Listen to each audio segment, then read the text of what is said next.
Welcome everyone. In this video I am going to evaluate this complex integral, right? So in this case you are given a complex function z minus a to the power simple n, and you have to evaluate this function or evaluate this integral over this curve gamma, right? Actually this curve is a circle. It is clear because if you put t equals 0, you get a plus r, and you are moving t from 0 to 2 pi, so you will cover the whole circle, right? So in this case your curve is a circle whose center is simple a and radius is capital R, right? And if you put t equals 0, you are here, t equals 0, because if you put t equals 0, then gamma t is equal to a plus r, right? Okay, now z is varying on this gamma, on this curve, or in other words on this circle, right? So z is in gamma, right? Okay, so what can I say? Z is equal to a plus r e to the power it, because any point on this gamma can be represented in this form, right? Okay, now what can you say about dz over dt?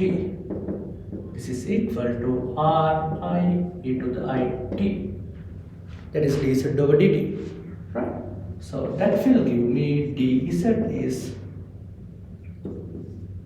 e to the it dt. Okay, now I know what is dz. Now I am going to divide this integral into two parts. First I am going to evaluate this integral when n is not equal to -1, right? So case 1, n is not equal to -1. Okay, so then what will happen? This is my integral z minus a to the power n dz, right? And now I am going to write this integral in terms of t. So when I am going through this curve, that means when I am going around this circle, my t is going from 0 to 2 pi, and z minus a, z equals a plus r e to the it, so z minus a will be r e to the it to the power n, right? And dz would be here, ri e to the it dt. This is your dz, right? Now my original integral was in terms of z. Now I converted that into parametric form, right? Then this is kind of real integral, right? Okay, so what would I get? I get 0 to 2 pi r to the n plus 1 I e to the I t times n plus 1 dt. So I will get I times r to the power n plus 1 integral 0 to 2 pi e to the it n plus 1 dt, right? Yes. So what would I get?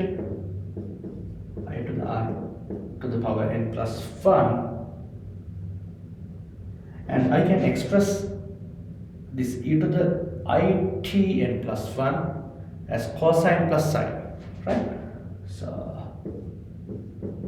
this would something like this: cosine t times n plus 1 I times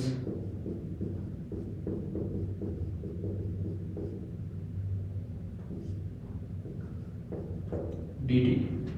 This integral is 0 because n is not equal to -1, right? So here you will get positive 2, negative 2, or some integer. So n plus 1 is some integer, right? That cannot be 0. N plus 1 can be 1, 2, 3, anything, right? So then you are going to integrate. Suppose n equals 1, then your function is cosine 2t. So then this is your 2 pi and this is pi, right? Because if n equals 1, then period of cosine 2t will be pi, right? So if you integrate this function, you get 0, right? So you get 0, right? Now let's consider the case where n is equal to -1, right? So this is for n is not equal to -1. Okay, now suppose that n is equal to -1. N is equal to -1. Now what will happen? Now I am going to put n equals to -1, integral gamma 1 divided by z minus a dz 0 to 2 pi r to the power -1 plus 1 e to the it -1 plus 1 dt, right? What will happen? Now you get 0 to 2 pi r to the power 0, that is 1, I times e to the power 0 dt, that gives you 2 phi I, right? So that is the value of this integral when n is not equal to when n is equal to -1. Okay, now if I summarize everything that I found, okay, so integral gamma of fz, in other words z minus a to the power n dz is going to be equal to 0 if n is not equal to -1 and 2 phi I if n is equal to -1, right? So the important result is if you integrate some function z minus a over some circle whose center is simple a and radius is r. This is the notation for that. This is the notation for a circle whose center is simple a and radius is capital R. Then you will get 2 phi I, right? That is the idea, right? So what will happen if you travel through this circle few times? Suppose you are going to travel along this circle 5 times, then this 2 phi I will get multiplied by 5, right? And what will happen if you change your direction? Now I traveled in the counterclockwise direction. So if you traveled in the clockwise direction, instead of 2 phi I, you will get -2 phi I. So direction is very important in the complex integration, right? If you change the direction, that will become negative, right? So in simple words, if I change my direction from counterclockwise to clockwise, this 2 phi I will become -2 phi I, right? That's the idea. Okay, so I hope you all understood what I did here. Okay, thank you for watching.